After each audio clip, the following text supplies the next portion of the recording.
All right, welcome back, everybody. So we're in the daytime. This is amazing. Oh man, it's what is today? I think today is September 19th, if I'm not mistaken. And it was 100 degrees earlier today. Got just some sprinkles, just some very light showers rolled through, and just cooled it right down, man. It's about 6 o'clock right now. Probably in the 70s. It just feels so great right now. Oh, it's about time. But yeah, summer's not quite over yet. We're still got some 100-degree days in front of us, but yeah, I'll take a couple hours of this any day of the week at this time of year. So yeah, anyway, we're heading up our normal route. Gonna head up the Bush Highway up to Salt River, where they do the tubing and all that fun stuff. Here, finally be able to show you guys what it looks like in the daytime. For those of you who haven't been here already, it's a pretty cool ride. I enjoy it. Might have to stop by where the Bulldog Canyon area is. That's a pretty cool place to go check out. Yeah, and I'm gonna try to get the bike out there one of these days when it get another nice cool day where it's cool the whole day and I can take this thing out and enjoy it. But yeah, it feels good to be out here in the middle of the day when it's nice and cool. Oh, and enjoy the views and enjoy the bike. And oh man, hey, wait all summer for this. And of course, getting up north throughout the summer and getting out in the dirt, you know, that kind of makes up for it. But you know, it's at least an hour drive to get somewhere where that stuff's available. Whereas here, I mean, I'm 10 minutes away from that Bulldog Canyon. I can just hop on the bike, head out to Bulldog, and have a good time, and the weather's nice. Some of the places that I found with this thing, yeah, here in Arizona, I'm up to about 4 or 5 hours away to get out to them. And then that one trip to Utah, that was like 10 hours to get out there. Yeah, definitely be nice if it cools down a little bit and I can do some more local stuff on this thing. And it'd be nice to use the KLR for what it's made for, you know. It'd be nice to drive this thing out to the trails on the road, you know, just pack a backpack, pack a lunch, and head out there, have a good time for a couple hours instead of having to load up the truck and get the camping gear ready and have to worry about maintenance on the truck and how cold the AC is going to be today.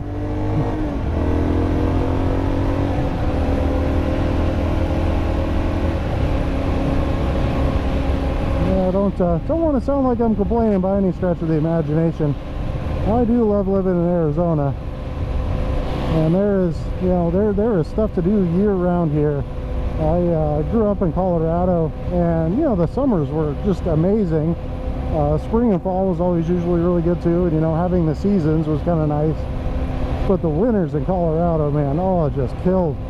It just gets so cold up there, and the days are so short, and people just coop up for the winter, and nobody wants to get out and do anything. I mean, even going out to the bar to hang out or anything like that. It's just some days it just gets too cold. You just don't want to deal with it. It gets so long and dark and depressing. It's just not for me. I like to keep myself busy, get out here and do stuff. Be able to do that 12 months out of the year, yeah, I'm okay with every bit of that.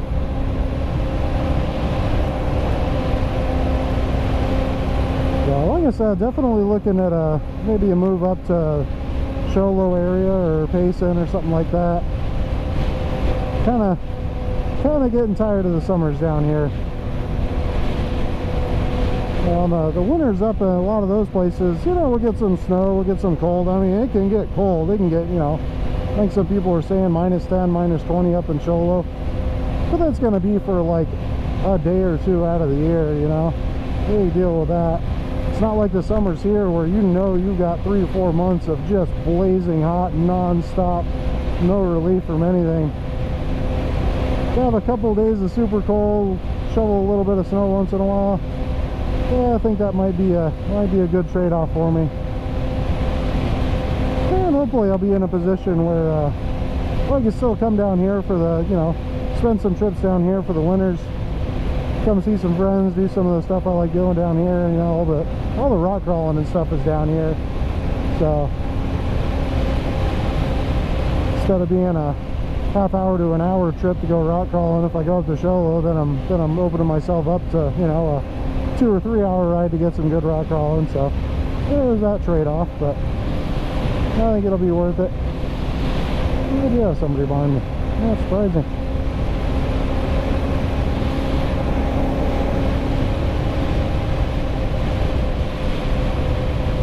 But yeah, we got the Phoenix on the hillside over there, the Rio Salado shooting range, Usery Mountain shooting range. I think it's the Rio Salado Sportsman's Club or something like that. Anyway, shooting range right there at the base of the mountain. Go out there from time to time.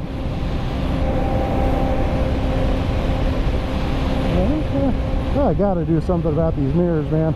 I'm sure it drives you guys up the wall, me moving my head around checking my stupid mirrors, because I gotta position my head just right so I can see what the heck's going on behind me, and even then it's more of a guess than anything. Yeah, I gotta get that sorted out. That's I think that's one of the last things that's really kind of been bugging me.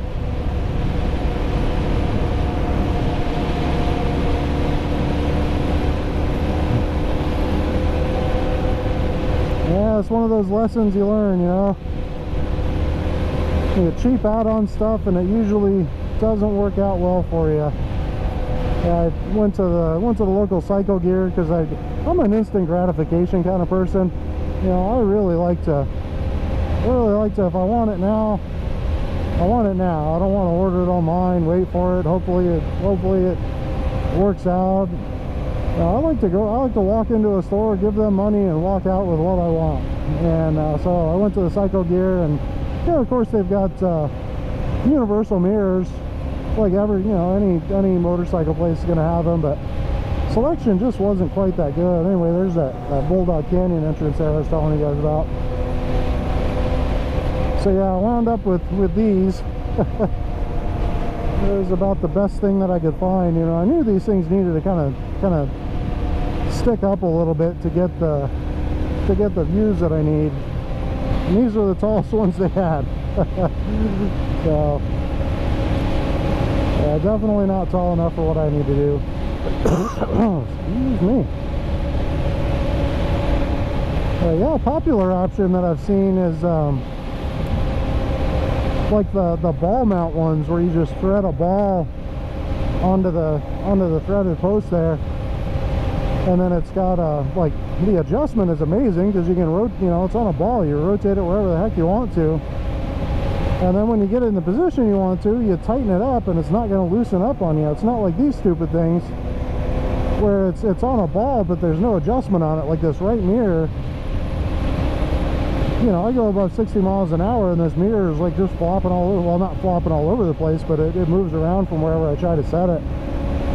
But with those little nicer you know, big ball mount mirrors, yeah, you can just crank down on that sucker as much as you want and get it as tight as you need to keep your mirror from flopping around on you.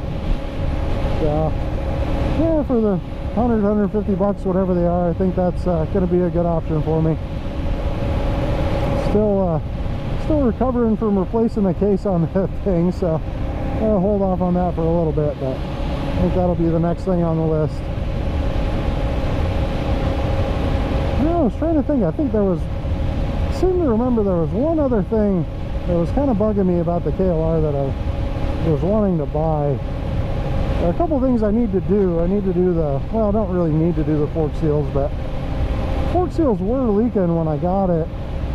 And they've either leaked out enough to where they've kind of found their happy spot and they're done leaking, or you know, me just using the bike kind of softening them up, got them to seal back up. It's not very likely that happened, but well, yeah, you can always have hope, right? But yeah, I got fork seals to do on that thing when I get some downtime. What else do I gotta do to this thing? Yeah, I still want to get all the fairings and stuff on here. That one's going to be a ways down the road. Not in a super big rush for that. I don't really care too much what the bike looks like. I would like to have the better front fender and the fairing around the headlight. Those are really the two that I really want. When I'm there, I'll just go ahead and get them all. They're pretty inexpensive, so.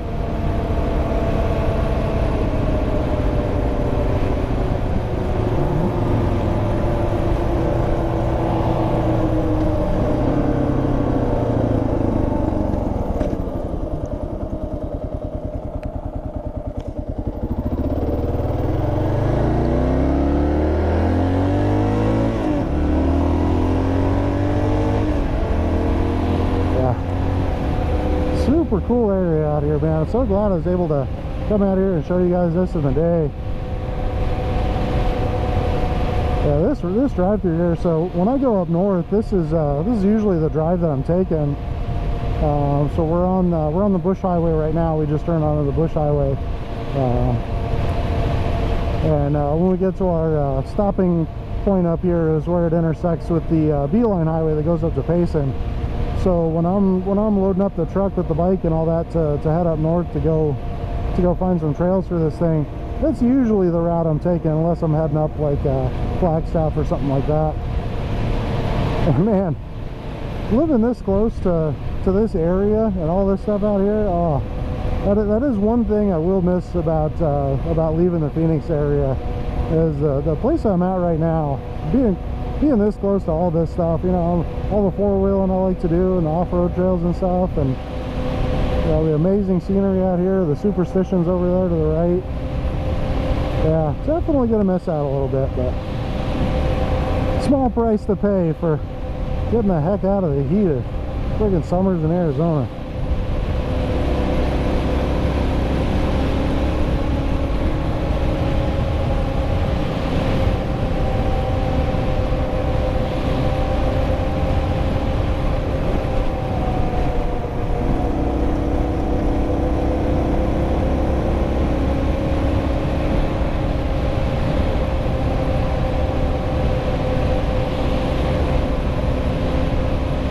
Hopefully we'll get another one of these nice days out here. I'll be able to come out here with the GS500 during the day when it's a little nice. Might try to do that as a weekday ride.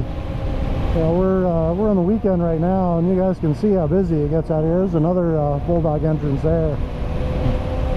But yeah, this place is always just jam-packed with people coming out here. So we're gonna come across this bridge up here in just a few, and might be able to see where some of the people come out here to hang out, like bring the easy ups and the kids and cooler and barbecues and the family and the kids and all that stuff, and just hang out by the river, have a good time, picnic, whatever, drink some beers. So I don't know if you guys can see that over there, but yeah, over there a couple people camped out on the beach. Super cool area to come out and spend the day with your family. It gets busy. I'm actually surprised it's not that busy right now. I think a little bit of rain we got earlier might have chased everybody off.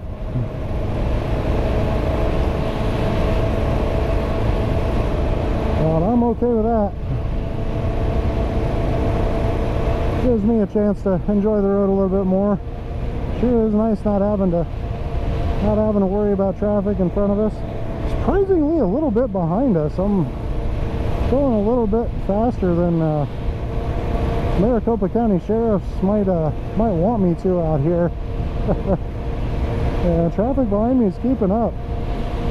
Yeah, usually this section right here, people slow down quite a bit because there's almost always a sheriff out here. And I don't know how serious they take the speed limit. I think they're usually looking for drunks more than anything.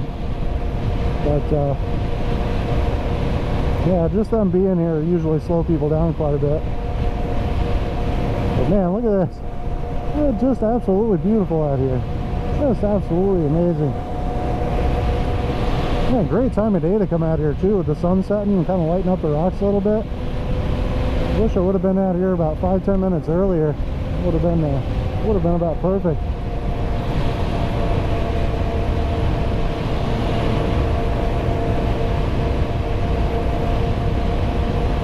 And then on the left up there, way out in the distance, is Four Peaks. Very rare day during the summer out here. It rained, or rare weekend. It rained all weekend in the middle of summer, like in July, and brought the temperatures down to like 80 degrees in the middle of July. And I was thinking about, you know, hey, where's the next trip on the bike this weekend? And like, heck, if it's going to be this nice here, I'll just stay here in the valley, go cruise up Four Peaks. And got rained on a fair amount. It was foggy the whole way up. I was riding through the clouds. Unfortunately, I didn't have the GoPro there. That would have been a super cool trip to put on video. But a little chilly, got pretty wet. But man, just being able to get out here and head up there and make that trip in the middle of the summer was just an opportunity you don't get very often out here. Yeah, it was a really cool ride up there. It's just a dirt road. You could darn near take a, you know, Honda Civic or something up there. You know, don't take your Honda Civic up there, but you could almost do it.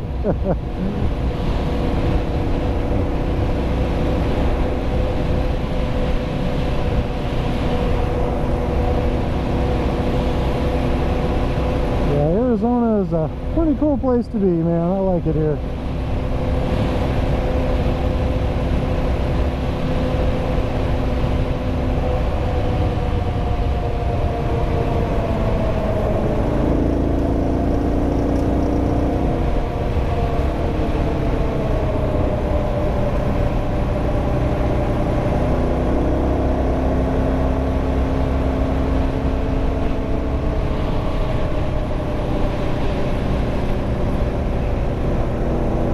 This is about the most blind corner stretch of the road right here, and you know, it's always kind of interesting coming up and over this hill because it just falls right off on the other side. You have no idea what's coming up right there. You had people parked off the side, and had people stopped, or people walking around, whatever. Yeah. Always a little bit of an interesting part of the road right here.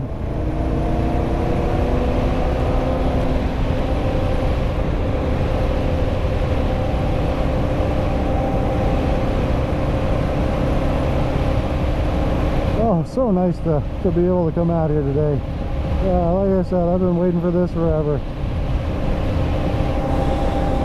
There's a Saguaro Lake over there. That's really what brings everybody out here. That guy with his jet skis, and you know, for being a desert, Arizona has one of the highest density of boat owners, I think, in the country. Just because that's what a lot of people do during the summer. It's hot as heck, and what do? Well, you know, there are plenty of lakes around here. Get a boat, get a jet ski, get a kayak, paddleboard, wherever you got. Go hang out with your buddies at the beach, and pretty good way to spend the summer. It's kind of funny. I got a buddy that picked up a pontoon boat this spring and was getting it ready for the summer. That was his summer plans. He wanted to be the boat guy this summer, and rented a slip at the lake. Was actually able to rent a slip at the lake. Had some issues with the boat. Had to put a new motor in it. Got the new motor running. Then the new motor quit on him, and I didn't catch up with him what he wound up doing to fix it, but he did get the motor running. And it was kind of like a family deal. Like him and his dad went in on it or something, splitting the cost, whatever. So first trip out, his dad crashes the boat and folds up one of the pontoons. Poor guy. You know, all this time and effort and money to get your summer plan set, and first trip out, it just kills the whole summer plans for you. Yeah, tough break on that one. Yeah, and he's the kind of guy where, you know, fixing something like that is well within his skill set. He's a fabricator by nature and has all the tools and equipment and skills to repair one of the pontoons, but you just kind of took the wind out of his sails, so to speak, and he was done with it after that. That was a bummer. Yeah, it's kind of like me with this thing when I cracked the case on this. You know, of course I got some pretty good use out of this before that happened, but I really felt like I was just starting to kind of get good on this thing, really starting to to creep up that learning curve where I was getting to a point where I was having a lot more fun on it. You know, kind of just building those skills and having them come naturally when I was out there on the trails. Yeah, still a long way to go, but it was getting there. It was starting to feel good. I was seeing good progress. Then I cracked the case. I'm like, oh man, oh, I do not want to work on this thing in the middle of summer. But yeah, I wouldn't say the night times were cool enough. I had to slog it out a couple nights, but was able to spread it out enough and push through, and getting parts kind of lined up well enough for me. Like I said, I got her fixed in a week. Got her did not miss a weekend of riding the bike. That was really cool.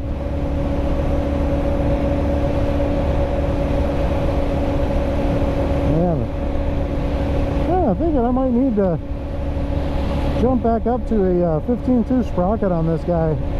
It's got a 14-tooth on it right now. They came with it when I got the bike. So, you know, the speedometer says we're doing 65. We're probably only doing 60. So 4,500 RPMs at 65. And, you know, you're really only doing 60. Yeah.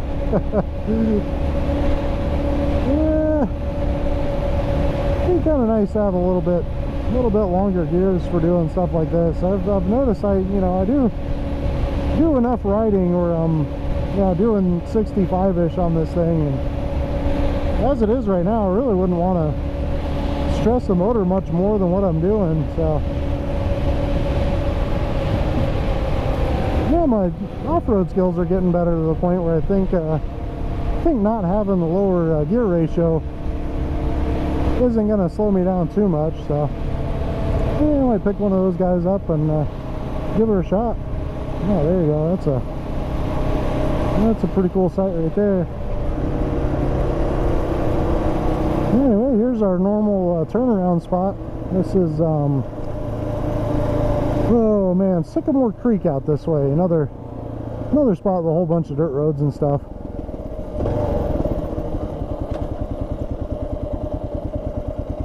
Yeah, I might spend a little bit of time out here, but take a break real quick and catch up with you guys in a few.